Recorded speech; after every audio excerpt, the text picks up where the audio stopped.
Layer skin hair and laser clinic లో latest టెక్నాలజీతో laser hair removal, anti ageing and hair fall issues కి advance treatments అన్ని ఇక cost గురించి వరి అవ్వాల్సిన అవసరం లేకుండా అందిస్తున్నారు. ఇంకా మీ కాన్ఫిడెన్స్ ని తిరిగి తెచ్చుకోండి. Get your free consultation now. Telugu వారి #1 చాయిస్ తెలుగు మ్యాట్రిమోనీ. మరలా రప్ప రప్ప అంటూ ఫ్లెక్సీలు. జగన్ని ఓడించేది వీళ్ళే. వివరాల్లోకి వెళ్ళినట్లయితే వైసీపీ వాళ్ళు ఎందుకైనా కానీ వాళ్ళ తీరునైతే మార్చుకోవట్లా. అరే మొన్నే కదా అంత ఘోర ఓటమిని ఎదుర్కొన్నది, 11 సీట్ల 151 ఎక్కడ 11 ఎక్కడ, అంత దారుణమైన ఓటమిని చవిచూసాక కూడా వీళ్ళల్లో ఏమాత్రం ఇసుమంతి అయినా కూడా మార్పు లేదు. అది ఎక్కడి నుంచో తెలుసా? కార్యకర్తల దగ్గర నుంచి వాళ్ళ అధినాయకుడు వరకు ఏ ఒక్కరిలోనూ మార్పు లేదు. సో వీళ్ళ కామెంట్లు అట్లాగే ఉన్నాయి, వీళ్ళ చేష్టలు అలాగే ఉన్నాయి. శాసన మండలిలో వాళ్ళ యొక్క వ్యవహార శైలి అంతే ఉంది. ఇప్పుడు తాజాగా ఏంటి అంటే ఈ రప రప అనే కాపీ రైట్స్ అన్నీ కూడా వీళ్ళయే. ఎందుకంటే ఆ పుష్ప సినిమాలో ఏదంటే ఏమంట పెట్టారో కానీ ఆ డైలాగులు దానికి తగినట్టుగా అల్లు అర్జున్ కూడా ఆ నంద్యాల ఎలక్షన్ ముందు వెళ్ళేసి క్యాంపెయినింగ్ వైసీపీ తరఫున ఇక వైసీపీ వాళ్ళు బాగా ఓన్ చేసుకున్నారు అల్లు అర్జున్ని. అటు అల్లు అర్జున్ కెరీర్ పోతుంది, ఇటు వైసీపీ వాళ్ళు పోతున్నారు. అయినా పోయారు పర్లా, మేము తగ్గేదే లేదు, రప రప అనే అంటున్నారు. సో ఈ రప రప ఇప్పుడు తాజాగా మరలా ఎక్కడంటే ఇదే కడప జిల్లా, ఉమ్మడి కడప జిల్లాలోని ప్రొద్దుటూరులో తాజాగా వెలిసిన ఫ్లెక్సీలు. ఎందుకు, ఏ సందర్భంలో అని అంటే మరలా జగన్మోహన్ రెడ్డి గారి పర్యటనే. ఇక్కడ జగన్మోహన్ రెడ్డి గారైనా లేకపోతే పార్టీ అయినా కానీ స్ట్రాంగ్గా ఎందుకు చెప్పదు? ఎక్కడా కూడా ఏ ఒక్కరైనా సరే రప్ప రప్ప అని ఫ్లెక్సీలు పెడితే మాత్రం వాళ్ళపైన కఠినంగా వ్యవహరిస్తాం. ప్రభుత్వ సంగతి ప్రక్కన పెట్టండి, పార్టీ పరంగా మేము ఎట్టి పరిస్థితులు ఉపేక్షించేది లేదు అని ఒక్క స్టేట్మెంట్ ఏ ఒక్కరైనా ఎప్పుడైనా ఇచ్చారా? ఇవ్వరు. పైగా వైసీపీ వాళ్ళు ఇంకా దాన్ని డిఫెండ్ చేస్తూ ఉంటారు, దాన్ని సమర్థించే ప్రయత్నం చేస్తూ ఉంటారు. సో ఇంతకీ ఏంటి అంటే ఒక వివాహ వేడుకంట జగన్మోహన్ రెడ్డి గారు అక్కడికి వెళ్ళారు.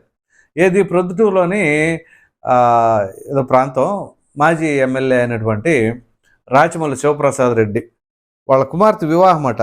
ఏంటో చూద్దాం. రాచమల్లి శివప్రసాద్ రెడ్డి కుమార్తె వివాహ రిసెప్షన్కు జగన్మోహన్ రెడ్డి లేరు. నిన్న మధ్యాహ్నం రామేశ్వరంలో రైల్వే బైపాస్ రోడ్లో ఏర్పాటు చేసిన హెలిప్యాడ్కు హెలికాప్టర్లో వచ్చిన జగన్ అక్కడి నుంచి కాన్వాయ్లో వివాహ వేడుకకు వెళ్ళారు. దారిలో కార్యకర్తల మధ్య తోపులాట, కాశీనాయన ఆశ్రమ గోడపై నిల్చున్న అభిమానులు కింద పడడంతో స్వల్ప గాయాలు. నూతన వధూవరులను ఆశీర్వదించిన అనంతరం జగన్ హెలిప్యాడ్ వెళ్లే క్రమంలో రిసెప్షన్ వేదిక వద్ద మరోసారి తోపులాట జరగడం. ప్రొద్దుటూరు పట్టణ ఠాణా 3 కానిస్టేబుల్ పి ధనుంజయ్ కింద పడ్డారు. నడవలేని స్థితిలో ఉన్న ఆయన్ను ప్రభుత్వ ఆసుపత్రికి తీసుకువెళ్లి ఎక్స్రే తీయించగా ఎడమకాలు బెణిగినట్లు వైద్యులు తెలిపారు. సో ఈ పర్యటన ఆద్యంతం కార్యకర్తలు, రాజకీయ ప్రత్యర్థులకు భయాన్ని సృష్టించిన మా జగనన్న 2029లో రప్ప రప్ప వంటి రెచ్చగొట్టే నినాదాలు.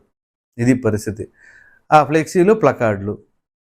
ఇట్లా జగన్మోహన్ రెడ్డి గారు పర్యటనలో వైసీపీ కార్యకర్తలు, అభిమానులు మరలా రప్ప రప్ప అంటూ చివరికి అక్కడ తోపులాట.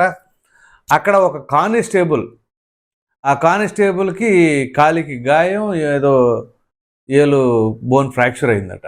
ఇది ఏం చేద్దామని అసలు రప్ప రప్ప అని ఏంటి? 2029లో మేము గెలిస్తే రప్ప రప్ప అంటారా? అంటే 2029లో గెలిస్తే వచ్చిన వాళ్ళ నెల రప్ప రప్ప సబ్బుకుండా వెళ్ళిపోతారా? అంటే మమ్మల్ని సంపన్న బాబు అని మిమ్మల్ని గెలిపిస్తారు జనాలు, అంతేగా? ఇక వాళ్ళు చెప్పేది ఏంటి? మేము 2029లో వచ్చేస్తాం, రప్ప రప్ప వేసేస్తాం. సరే మీరు అందరిని వేసేయండి బాబు అని చెప్పేసి జనాలు మిమ్మల్ని గెలిపిస్తారనమాట. ఎవడన్నా బుద్ధి ఉండవాడు ఎవరైనా సరే ఒక్కడైనా ఓటేస్తాడా? మొన్న వచ్చిన 11 స్థానాలకైనా ఈసారి ఓటు వేసే పరిస్థితి ఉంటుంది. జనాలు ఈ రకమైన పద్ధతులతో చేస్తూ ఉంటే నేను నిన్ను చంపేస్తా అంటే ఎవడైనా ఓటేస్తాడా? నేను వస్తే చంపేస్తానంటే ఓటేసేవాడు ఎవడైనా ఉంటాడా? ఎన్ని బతిమలాడుకుంటారు, అబద్ధ హామీలు ఎన్ని ఇస్తారో, చేసినా చెయ్యకపోయినా తర్వాత ముందు మనం ఏదో ఒకటి చేసి జనాల దగ్గర ఓట్లు కొట్టేయాలనే ఉద్దేశంతోనే కాదు రాజకీయ నాయకులు, ఇప్పుడనే కాదు ఏ రాష్ట్రంలో అయినా ఏ దశాబ్దంలో అయినా ఇదే పరిస్థితి కదా. ఎప్పుడో కమిట్మెంట్ ఉన్న నాయకులు అతి కొద్ది మంది ఉండేవాళ్ళు. సో వీళ్ళు మాట్లాడితే రపారప, 2029లో వచ్చేస్తారు రపారప. మరి ఇప్పుడు ఏం చేయాలి? మిమ్మల్ని ఈ రపారప అని ఆడించిన వాళ్ళని ఎలా కూడా ముందుగా హోమ్ మినిస్టర్ గారు కానీ, హోమ్ మినిస్టర్ గారు డీజీపీ గారికి కానీ కొన్ని ఆదేశాలు జారీ చేయాలి. ఏమిటి అంటే ఎక్కడైనా ఎవడైనా రప్ప రప్ప అంటే వాడిని మామూలుగా కాదు, తెనాల్లో ట్రీట్మెంట్ ఇచ్చారు చూసారా, అలా కుమ్మేయాలి ఒక్కొక్కటి, మామూలుగా కాదు, గట్టిగా కుమ్మేయాలి.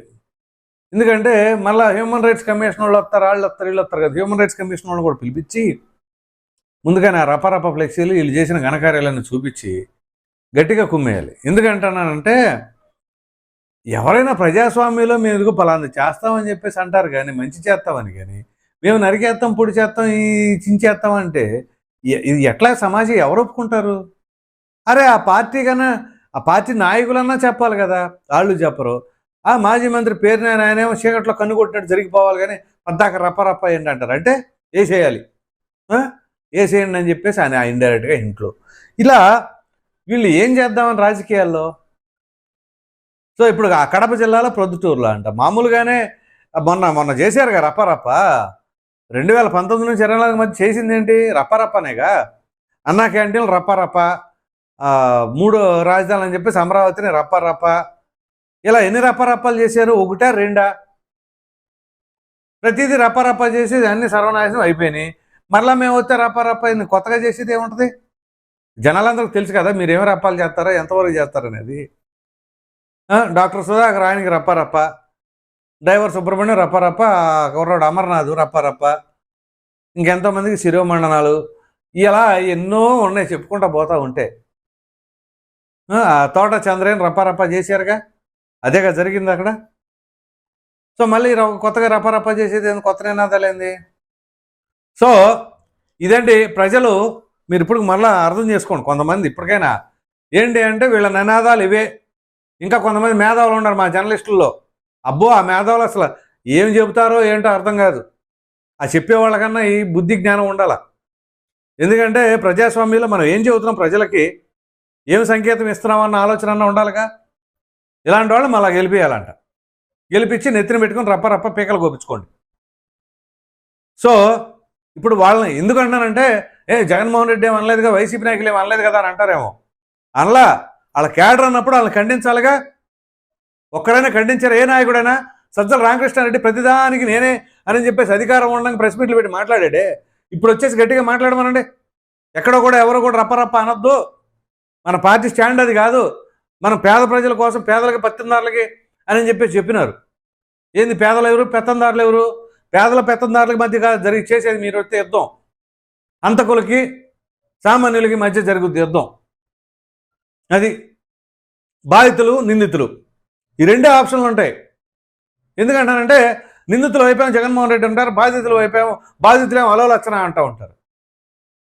అది వైఎస్ వివేకానంద రెడ్డి దగ్గర నుంచి డ్రైవర్ సుబ్రహ్మణ్యం వరకు కూడా. డ్రైవర్ సుబ్రహ్మణ్యం ఎమ్మెల్సీ ఆనందబాబు దగ్గర జగన్మోహన్ రెడ్డి ఉంటాడు. వైఎస్ వివేకానంద రెడ్డికి హత్య కేసులోనేమో అవినాష్ రెడ్డి మీద ఆరోపణలు ఉండి ఆయన పైన సిబిఐ ఛార్జ్షీట్ చేస్తే ఆయన వైపు ఉంటాడు. అదేమిటి అంటే సునీతారెడ్డి వాళ్ళ ఆయన చేశారు అది అని చెప్పేసి ఒకవేళ వాళ్ళే చేస్తే వాళ్ళే కోర్టు చుట్టూ ఎందుకు తిరుగుతారు? మా కేసు తేల్చండో, మా నాన్నగారిని ఎవరు హతమార్చారో త్వరగా తేల్చండి అని చెప్పేసి ఆవిడ ఎందుకు తిరుగుతుంది? మరలా వీళ్ళు రప్ప చేస్తూ ఉంటారు.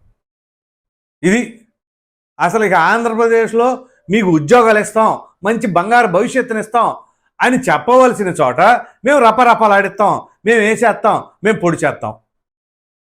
ఈ పొడి చేస్తే వేసేస్తే ఏమవుతుంది? అదేదో బొత్స సత్యనారాయణ అన్నాడు కదా, ఏముందో శ్మశానం అని. ఆ శ్మశానం అయింది ఇక. అది ఇక శ్మశానాన్ని పరిపాలించాలి మీరు వచ్చి అధికారంలోకి. కాబట్టి ప్రజలు మీరు తీక్షణంగా అర్థం చేసుకోండి ప్రతి ఒక్కటి. లేదా మాకెందుకు వచ్చిన ఆయాసం?